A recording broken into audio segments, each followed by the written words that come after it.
మీరనుకునే గడియలో మనిషి కుమారుడు వచ్చును. మత్తయి సువార్త 24:44. ప్రభుని యేసుక్రీస్తు సెలవిచ్చిన మాట ప్రతిదీ నెరవేరింది. ఆయన ఈ లోకానికి రాకముందు ప్రవక్తలచే పలకబడిన ప్రవచనాలు నెరవేర్చబడ్డాయి. 2000 సంవత్సరాల క్రితం జీవించుచుండగా నేను సెలువులో చనిపోయి తిరిగి 3వ నాడు లేస్తానని చెప్పాడు. అది నెరవేరింది.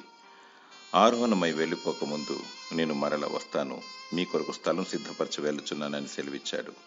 ఆయన వాక్కు నెరవేరుతుంది. అనుకునే గడియలో మనిషి కుమారుడు వచ్చును. భూ సంబంధమైన వాటిపైన మనసు నుంచక ప్రభు రాకడ వైపు మన దృష్టిని సారించాలి. దేవుని చిత్తమును జరిగిస్తూ సిద్ధముగా ఉండాలి. నిష్కపటం క్రమమైన జీవితమును కలిగి నిందారహితముగా జీవించాలి.